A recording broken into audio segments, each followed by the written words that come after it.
नद्यांचं पाणी पाजून ती शूर आणि वीर नृत्य तयार केली. भूमीला सुजलाम सुफलाम करून सगळ्या भारत भूमीची भूक भागवण्याची क्षमता ज्या मातीला दिली ती हरियाणा भूमी दिली. हरियाणाच्या भूमीनंतर गुजरात नावाची छोटीशी कन्या, मोठी खाण्यापिण्यात वस्ताद आहे बरं, पण व्यवहाराला मोठी शहाणी आहे. कधी मुंबईची तिकडे वळवलीत काही कळालं नाही. मोठी वस्ताद पण मोठी लाडाची आहे. गुर्जरो जीर्णताम गे हे असं भक्तीनं देखील म्हणावं. मी पण तिथं म्हातारी झाली आणि अनुभव रूप होऊन तिथं शहाणी झाली. म्हणून महाराज कोणता असो गुजरात रिटर्न असला म्हणजे मोठा होतो. कारण गुर्जरो जीर्णताम दे हे भक्ती माता असं म्हणते श्रीमद भागवताच्या कथेत. तर त्या गुजरातला काय दिलं? खाद्य संस्कृती दिली. गुजरात नंतर राजस्थान, रंगीलो म्हारो राजस्थान, रंगबिरंगी रेता जरी दिलं असेल, वाळवंट जरी दिला असेल, पण रंगातून रंग मिसळायचे आणि त्या प्रतिकूलतेवर मात करून कला कुसरीनं आपलं जीवन घडायचं. या भारत मातेनं त्या राजस्थानच्या मातीत आणि राजस्थानच्या लेकरांच्या हातात ती कला कुसर घातली, जी दगड फोडतात आणि सौंदर्य तयार करतात.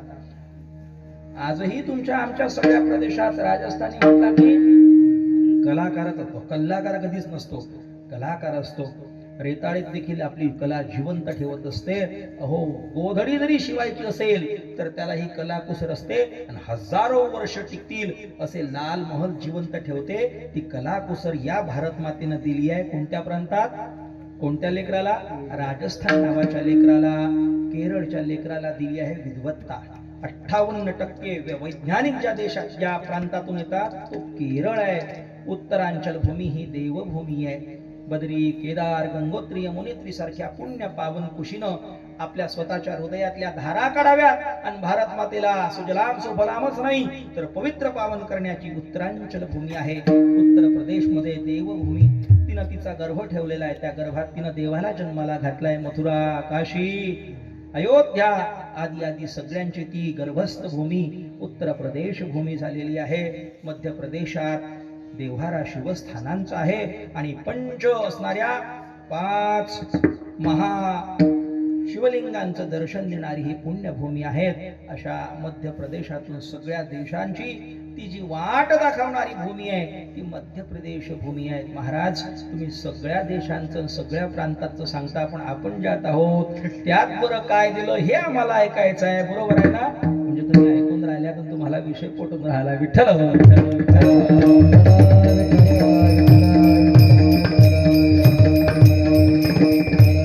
काय दिलं या महाराष्ट्राला?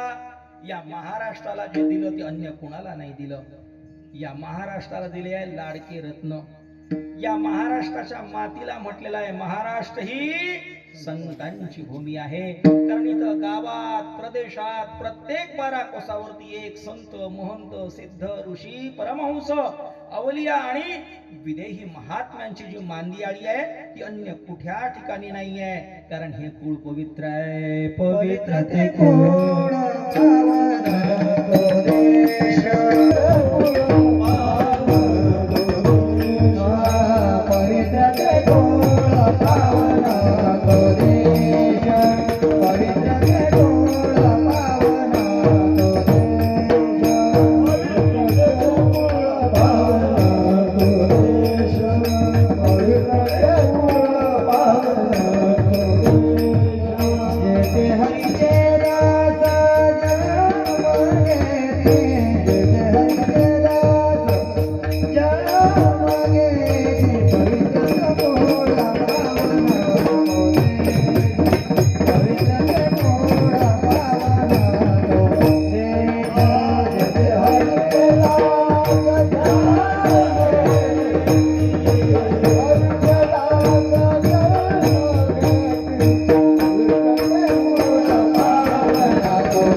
वैष्णवांचा वास धन्य भूमी पुण्यदेश दोष नाही ओखदाशी दूत सांगे यमापाशी यमाशी आणि यमदूतांची चर्चा झाली आणि चर्चा होऊन विषय महाराष्ट्राचा निघाला म्हणे इतर राज्यात जात असताना इतर भूमीत जात असताना देवा काही वाटत नाही पण यमराजा तू ड्युटी दिली आहे तर दिली आहे पण या महाराष्ट्रातल्या वारकरीले जेव्हा न्यायचं काम येते तेव्हा हातपाय थंडे होतात कारण तिथं विष्णुदूतही येतात आणि यमदूत आम्ही जातो पण त्याच्या गळ्यात माळ असते त्याच्या गळ्यात गंध असते जरी त्यानं खाल्लं असन पहिले जरी त्यानं घेतली असन पहिले आता कराव काय कन्फ्युजन ही कन्फ्युजन है काय कराव इकडे न्याव का तिकडे न्याव म्हणून देवा तू काही करवा मग यम काय म्हणते दूत सांगे यमापाशी गरुड टक्क्याचे निभारे बोली गरजे जय जयकारे जेथे वैष्णवांचा वास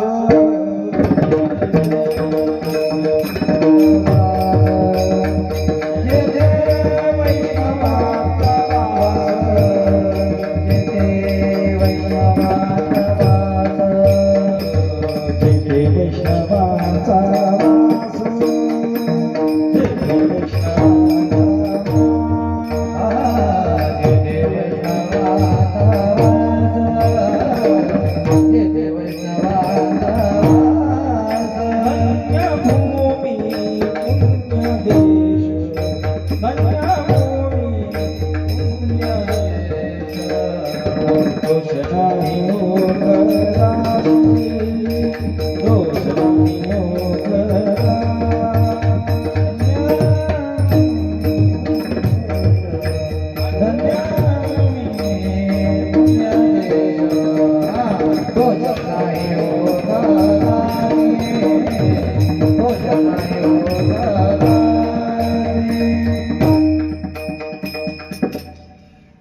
दोष नाही ओखदाशी दूत सांगे यमापाशी यमराज सांगतात या महाराष्ट्र भूमीला गरुड टक्क्यांचा आशीर्वाद आहे रुक्मिणी आई साहेबांचा त्या ठिकाणी उल्हास आहे आणि भगवान श्रीकृष्णाची रम्य भूमी आहे आद्य गुरु शंकराचार्यांनी या भूमीला वैष्णव दिलेला आहे आणि एवढंच नाही तर नाना संतांनी नाना पंथांनी पंथातल्या नाना प्रकारच्या अवलिया सिद्धांनी आणि अवतारांनी या भूमीला काय केलेलं आहे एक संस्कार दक्ष करून या भारत भूमीची आवडती संत भूमी केलेला आहे त्याच संत भूमीचा प्रस्फुटित भाव ज्या भूमीला लागलाय ती ही पुण्य पावन नया अकोला भूमी आहे ज्या भूमीत वंदनीय परमपूज्य प्रातस्मरणीय ब्रह्मलीन श्री संत अमृत महाराजांची अमृत कण या ठिकाणी लागलीत आणि ती अमृत माळ तुम्हा आमच्या गळ्यात दिली त्या अमृत माळेचा प्रभाव आणि परिणाम आजपर्यंत शाबूत आहे आणि आजपर्यंत आपल्या मतीत ही संप्रदायाची अवगाहन पद्धती कुंठित झाली नाही आहे निश्चितपणे त्या अमृतधनाचा संचार आणि त्या अमृतधनीचा तुषार येण्याची पंथे चालू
उपक्रम अनेक वर्षांपासून सुरू आहे. किती वर्षापासून सत्याला आयुष्य आहे असं विचारायचं काम नाही. पत्रिकेवर काही छापलेलं नाही, कारण झाकली मूठ 1.25 लाखाची.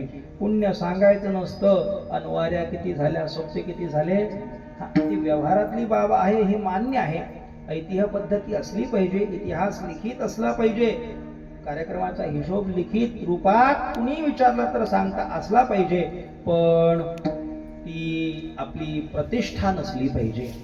ते प्रतिष्ठेचं लक्षण नसलं पाहिजे. कारण संप्रदाय हा दिखाव्याचा नाही आहे, तर व्यवस्थेचा नाही आहे, तर अवस्थेनं झालेला आहे. आणि हा अनेक वर्षापासूनचा सप्ताह अनेक जुना आहे ना. जुना जरी नसेल तर गाव शिवपीठ हे जुना. ज्ञानाबाई तेथे माऊलींची ज्ञानेश्वरी आहे. काल रात्री माझ्या स्वप्नात श्री संत जनाबाई येऊन गेल्यात. श्री संत जनाबाईंनी एक स्वप्न दिलं. म्हणे, महाराज ओ बुवाजी उठा आणि माझा एक निरोप तुम्ही द्या. कोणाला द्या? म्हणे, नया अकोल्याला तुमचं कीर्तन आहे म्हणे 2 तारखेला. 2 तारखेच्या कीर्तनातल्या तिथल्या ज्या महिला मंडळी येतील त्यांना निरोप द्या म्हणे माझा. यांना नका देऊ म्हणे. का नका देऊ म्हणे? तुम्हाला समजेल. काय निरोप द्या म्हणे? निरोप एवढ्या द्या म्हणे की तुमच्या काल्याच्या अगोदरल्या दिवशी, ज्या दिवशी ज्ञानेश्वरी समाप्त होईल ना, त्या ज्ञानेश्वरी समाप्त झाल्यानंतर प्रत्येकीच्या ज्ञानेश्वरी वाचणारी जी प्रत्येक महिला असेल तिला मला प्रत्येकाच्या पाया पडायचं आहे. प्रत्येकीच्या पायावर लोटांगण घालायचं आहे आणि प्रत्येकीला प्रदक्षिणा घालायची आहे. प्रत्येकीला नमस्कार करायचा आहे. कारण तिनं काय केली आहे? ज्ञानेश्वरीची सेवा केलेली आहे. तिनं भगवती ज्ञानेश्वरीला अंतःकरणात धरलेला आहे. आणि काय वाचा मने करून श्री माझ्या ज्ञानोबारायांच्या, लाडक्या ज्ञानोबारायांच्या, अवंग आमच्या ज्ञानोबारायांच्या ओवींची ज्ञानेश्वरीची सेवा केली आहे. त्याच्यामुळं मी त्यांना प्रदक्षिणा घालायला येणार आहे.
वाचा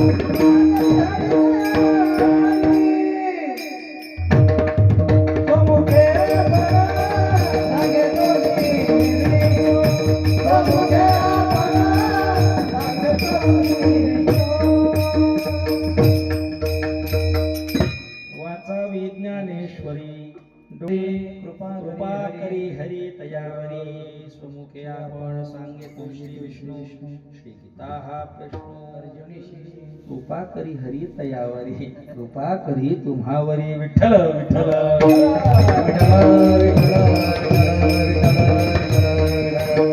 कीर्तन करायला आलो नाही, फक्त जनाबाईचा निरोप द्यायला आलोय की जनाबाई तुम्हाला यावर्षी प्रसन्नतेनं पंढरपुरातून नामदेवरायाच्या रावळातून पाहताय, निरोप आमच्याकडे पाठवताय का?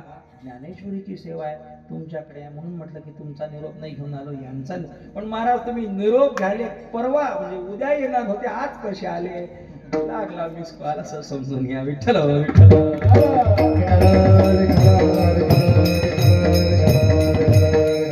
सुंदर असा सोपीनाथ महाराजांचा हा दिव्य दरबार आहे. सोपीनाथ महाराज शंकराचे अवतार आहेत. सोपीनाथ महाराज हे भगवान अनंताचे अवतार आहेत. अनंत, कालिया, कर्कोटक, शंखपाल ही जी नवनाग आहेत त्यातील अनंताचे देखील भगवान अवतार आहेत. आणि नया अकोल्यालाच का आहेत त्याचं कारण माहिती आहे. त्याचं कारण ऐतिहासिक आहे. आता महाराजांना माहिती आहे आम्ही जिथं जातो तिथं खोदून काढतो. आता ते काय पडलं डोक्याला सवय पडली, पण जिथची तारीख घेतली तर खोदाले मग तारखा मी जास्त घेत नाही, कारण डोक्षरी मी काम जास्त लावतो. विठ्ठल विठ्ठल.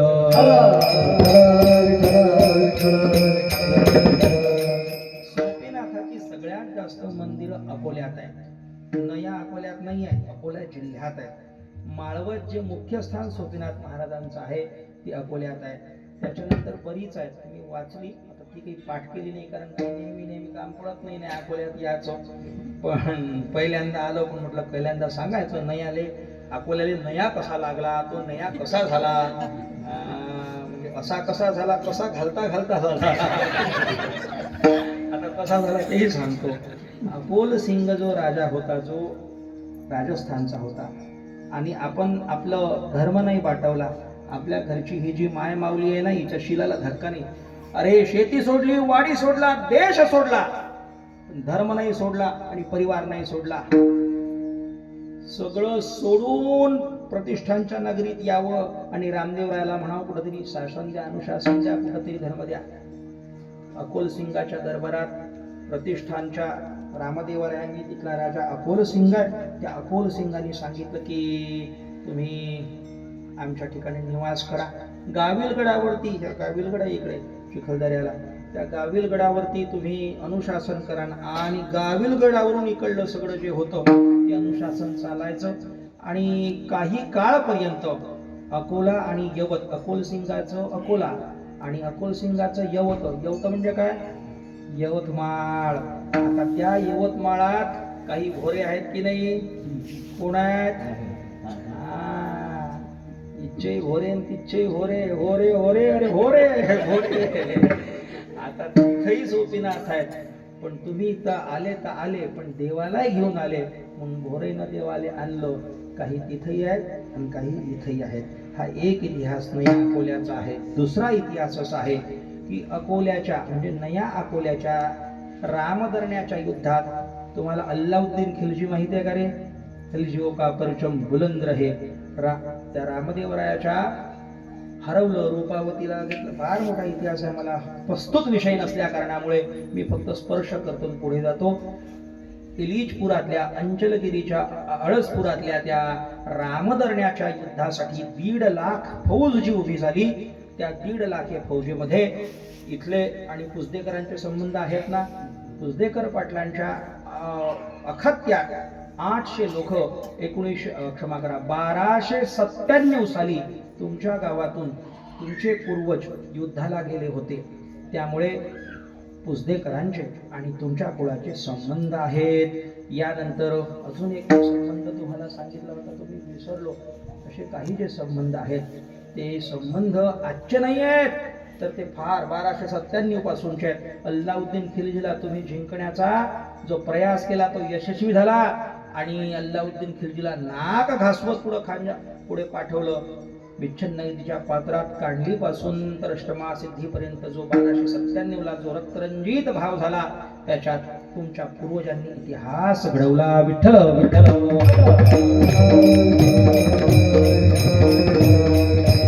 मी तुमची होय, तुमच्या समोर कधी आली नाही, कारण तुम्ही अभ्यासात होते, जगाचा शोध लावत होते. तुम्ही तर मंदात करता लिहिला, म्हणून तुमच्या नावानं ग्रंथ हे लिहत नाहीत. लिहिलंय तशी याशिवाय काही राहत नाही का. पण आर्यभट्टाच्या मधात ते गेली नाही.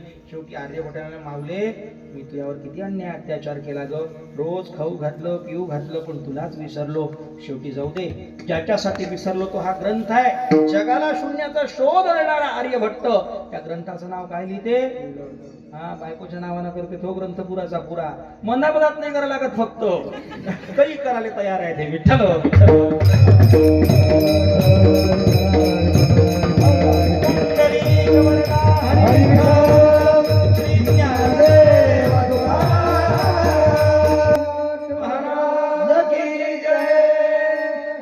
अशा पद्धतीनं त्या लीलावती ग्रंथामध्ये एका गणितज्ञाचं संशोधन सांगितलेलं. आणि मला शून्याच्या शोधाची जी जननी भेटली ते दहीगाव आहे. दहीगाव माहिती आहे का? वैद्यचं आहेत ना, वैद्यचं दहीगाव ह्या इकडे आहे. त्या दहीगावला एक रामभट्ट नावाचा एक पुराणिक होऊन गेला, काशीवरून शिकून आला. त्या रामानी ग्रंथ लिहिला, गोलाघ्य यमरीची नावाचा ग्रंथ लिहिला. सध्या त्याची प्रतही नाही बुवाजी, हे जुने ग्रंथ आहेत. त्या हा खिलजी आला आणि त्याने नालंदा तक्षशिला जाळलं. तुम्हाला माहिती आहे पुरं, हो माहिती आहे का? नालंदा तक्षशिला जाळलं, काय होतं? विद्यापीठ होतं. पण आपलं भैरवपीठ जाळलं. भैरव तुम्हाला का ते रोडगण वांग्याच्या भाजीसाठी प्रसिद्ध होतं. अरे हजारो तिथून शिकून गेले. कापसाचा शोध लावला, घुसमत तिथून शिकून गेला, कारिंज तिथून गेला, मार्कंड्यानं तिथून लिहिलं, पिंपलाद आणि अथर्ववेद या इकडल्या कोपऱ्यातील तो तिथून शिकून गेला. त्या भग्न असलेल्या तुम्हाला वाटते रोडगे, अरे महादेव येते काशीवरून महिनाभर मुक्कामाला.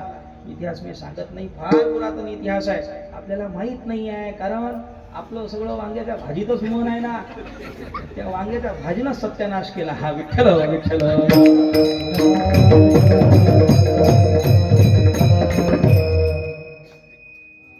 आता काय सांगायला भरपूर आहे. त्यासाठी महादेवाची भूमी शिवमहापुराण आहे, ते कधी ऐकलं पाहिजे. संशोधित आमचं आहे. या परिसरात एकच जीवनभर आम्ही एक केलाय. जास्त कीर्तनाला जात नाही, जिथं जातो तिथं सांगितल्या शहरात नाही. डोक्याला काम स्वतः लावून घेतो. पण त्यानं एक काय झालं, या परिसरातला प्रत्येक भाग माहिती झाला. वायगावकरांनीच्या महाभारतातली कीर्ती केली ती नाही माहिती. हा जो रामधरण आहे ना, तर तुम्ही आठवले म्हणून ते आठवलं म्हणून तुम्हाला आता पाठवलं. काय पाठवलं? तुमच्या परिसरात 35 हे आहेत तलाव आहेत की नाही? कुमागडला तलाव आहे, किती तलाव आहे? दर्यापूरपर्यंत तलाव आहे. कोण खोदले माहित आहे का? रामधरण्यानं, ज्यानं हे युद्ध केलं होतं त्या रामधरण्याने. बरं, त्यानं खोदले, पण पैसे कोण दिले? पैसे सगळे आमच्या वतनधारीने इकडून नेले. हो, आपण लय दान केलं बुवाजी. हा खारपट्टा आहे, बरोबर आहे. खारपट्टा कुठचा वय? जेव्हा ते टिच्चं पाणी इथं आलं, इथं राहिलं, त्याच्यातून ते मीठ तयार झालं. रामधरणानं 35 तलाव बांधले. दर्यापूरपर्यंत 35 तलाव आहेत. सगळे मोजले, मी लिहिले आहेत. मी एकाचं कुठं काय केलं. 12 लाख रुपये खर्च आला त्यावेळेस. 12 लाख, क्षमा करा, 3 लाख रुपये खर्च आला. 12,000 मजूर लागला. आणि त्या मजुरीच्या बैलबंड्या आपण आपल्या प्रदेशानं दिल्या. तळवेल असू दे, किंवा जवळा असू दे, किंवा अकोला असू दे, नांदोऱ्याची पाटीलकी असू दे, किंवा अन्य त्या ठिकाणच्या. हे यवत आपल्या या तुमच्या वलगावला सीतारामदास बाबांची समाधी आहे. गुलाबराव महाराजांचे ते गुरु आहेत. हे जे पहिलं लागतं सीताराम बाबांच ना, सीताराम बाबांच नाही, चांगापूर नाही, इकडचं रेवसा नाही, आपलं हे वलगावच्या अलीकडलं ती शाळा आहे, ते लक्कडनाथ महाराज. लक्कडनाथ महाराज सीतारामनाथ महाराज देखील त्यांना म्हणतात. ते गुलाबराव महाराजांचे गुरु, त्यांनी मंत्र घेतला होता गुलाबराव महाराजांची. त्यांच्यावर 4 अभंग आहेत. विठ्ठल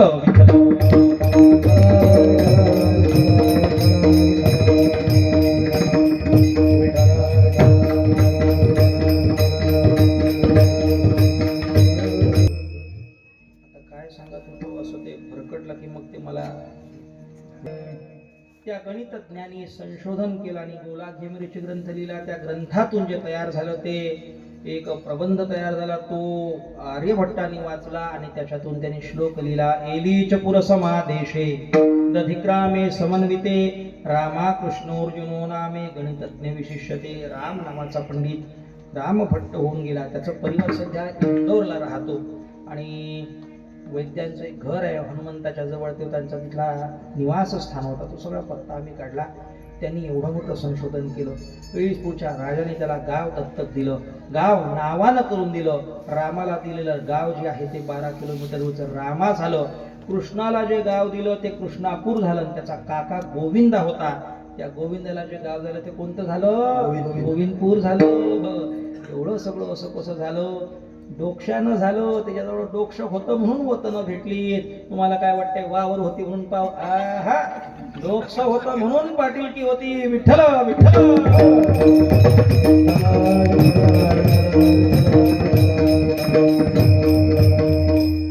अशा सोपीनाथ महाराजांच्या या दिव्य प्रदेशात आम्ही जेव्हा नांदोऱ्याला जायचो तेव्हा लहान असताना इथून यायचो आणि इथं शिदोऱ्या घ्यायचो. या इथं तुमचा येताळबुवा आहे ना बाबूच्या खालचा, ते हिरीले पाणी आहे का गेलं? ते आहे काय? लय पाणी ओढल्या शिकई तिथं तुम्ही ठेवत जा सगळ्या गावानं.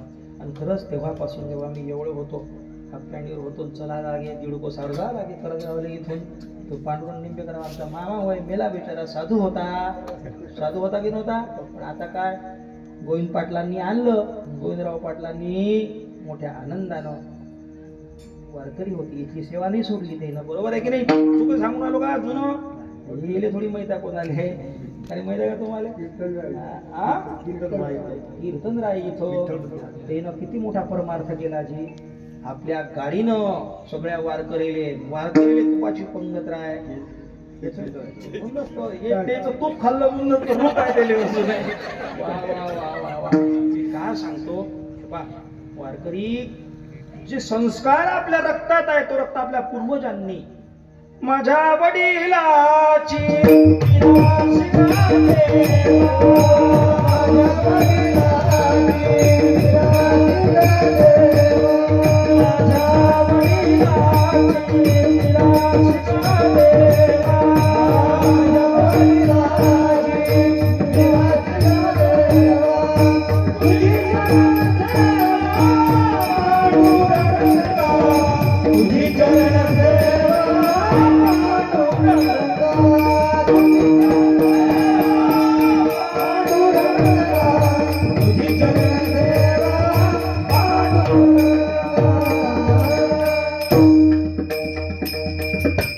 पांडुरंगासाठी मीराशी दाखवली, पण त्या मीराशी उपवास पारणे राखिला दारवंठा आणि केला भोगवटा चाले ऐसा. कैसा केला भोगवटा चाले ऐसा. असं हे संपन्न ठिकाण आहे सोपीनाथ महाराजांचं हे गाव. हे गाव मोठ्या इमानदारीचं गाव आहे, प्रेमाचं आहे आणि आत्मीयतेचं आहे आणि महाराज सन्मान देणारं गाव आहे. कशावरून ओळखलं जायचं हो? मी लहान असायचो वावरात, तिथं ते काय म्हणायचं त्याला? शिकई आणि दोरी वाट सरू सर का हो नांदोरेवाले? तुम्ही ठेवा का तिथं? यायचीच राय तुमची नार आहे. आता मी तर ना इच्छा हो, पण तरी किती चोरल्या असेल शिकया, तुम्ही ठेवणं बंद केलं काय? जी बंद नाही केलं का? कारण ते पिपयाचं झाड होतं 1.5 कोसाचं. आता आमच्या मामाचं गाव असल्यावर पैदल जा लागे आणि ते भोरे आमची लताबाई तिच्या घरची भाकर कधीही या आणि कधीही जेव्हा महाराज शिदोऱ्या बाजूला ठेवल्या जायची. काय आमच्या गावची आहे ती काकू, पण काकूच्या वडिलांनी आमच्या घरात सावधारी केली. काय इमानदारी केली मी सांगितली ते. किती मोठी इमानदारी असते हो जुनवाल्याकांची, किती अतिथी सत्कार. आता तर तुम्ही सख्खेले मानत ना. चहा घेता काय म्हणता? चहा असं घेता काय? बरं झालं चहा घेता काय घेता काय, पण आता चाय म्हणत नाही, घेता काय. पण असं पहिले नव्हतं. टाईम आलं का स्वतः स्वयंपाकाला लागत आणि जेव घालत. असं ते नव्हतं की आपला वय परका वय इच्छा वय का कुठचं वय. आला टाईमावर अतिथी देवो भव. आता घेता काय पाहिजा बुवा, काही नका देऊ. कारण अतिथी सत्कारात अतिथी येत असतो. अतिथी पुण्य घेऊन येत असतो, कीर्ती घेऊन जात असतो. पाहुणा घरचा देव म्हणून येत असतो. अतिथी देवो भव. अतिथीला बिनमुख पाठवू नये. आणि हा संस्कार पाहाला मी जे लहानपणचा संस्कार पाहिला, आज आल्या तोच संस्कार पुन्हा पाहिला. गाडी उभी केली, हरिपाठ सुरू होता, तुम्हाला फोन केला, ताप चालू होता. आता तापावर बसणारा कोण असते? विद्वानाची चर्चा असते सगळी. तुम्ही हसू नका, पण हसू नका. मला सांगतो काय, गाडीवर होती, धोत्रावर होतो, आता तो असं असलो तर मग कसंही सापडला देईल महाराज. लागली म्हणजे पडलं कुठे झाले. आता काय तू पण धार आहे, हे इतर गावात आहे, पण तुमच्या गावात गाडी. मी सांगतो का बरं, शेतावरून भाताची परीक्षा असते. तुम्ही जो जे आपण प्रमाण दिलं ते जे होतं ते रक्तात या लेकराच्या आलं. कारण सांगतो, गाडी थांबवली हे सांगायला लागते विवेक महाराज. का? कारण हे सांगितलं तर सगळेचे जाग्यावर राहील. आपल्यात काय गुण आहे? त्या हनुमानची शक्ती होती. ओला हनुमान होता, गुल्ला होता ना. जेव्हा मग सांगितलं का रे तू शक्तिमान आहे, म्हणून लंका सोपोट समुद्र सिखाई जात पवन सुत, असं मग उडला. तोपर्यंत उडलाच नाही. म्हणून हनुमंताच्या शक्ती जागरासाठी हे सांगतोय. विषय जरी कीर्तनाचा नसेल पण सांगणं गरजेचं आहे. कारण शक्तीचा संचार आणि शक्तीचं जागरण करणं हे धर्माचंच कार्य या संत पीठाचं आहे. आल्यानंतर पाहतो गाडी थांबली. आमच्या ढोले बुवाजींचं सुरू होता हरिपाठ, सुंदर पखवाज वादन विवेक महाराजांचं होत आहे का असं वाटत होतं. म्हणून मीही थांबलो. पण थांबत असताना सुंदर पखवाजाशी आणि सुंदर, खरंच तुमची काय वा विवेक बुवा, आपल्या परिसराचं धन आहे. आमचे ढोले बाबा काय गळ्यात आणि महाराज सगळं सोडून आळंदीला शिळे तुकडे खाऊन भिक्षा मागून मग असा कंठ तयार होत असतो. बरोबर आहे. तर सुंदर हरिपाठ सुरू होता. आमचा दादा कोण आला काय माहीत नाही, आला उभा राहिला. मला माहित आहे तो निश्चित कायसाठी आला, एवढ्यासाठी. महाराज एवढा शब्द काढला. मी म्हटलं वा, याले म्हणते गावाचा संस्कार, की कोणीतरी दिसून राहिला, पुढं माणूस येऊन राहिला आणि तापावरचा माणूस महाराज वय, कीर्तनकार महाराज वय, जायचे आल आणि घर दाखव. हा खरा संस्कार आहे. म्हणून एकदा नाही आकुलासाठी टाळ्या होऊ द्या. हा संस्कार तुमच्यात आहे. म्हणून कितीही जोहर आहे इथं इथं इथं निघते. इथं जोहर पचत नाही, इथं जोहर रुचत नाही आणि इथं जोहर टिकत नाही. कारण सप्ताह सोपीनाथ महाराजांचा आहे. असं पुण्य पावन क्षेत्र आहे, असं संत सदन आहे आणि असं सप्ताहाचं नियोजन आहे. एवढी प्रस्तावना लाभवली. विठ्ठल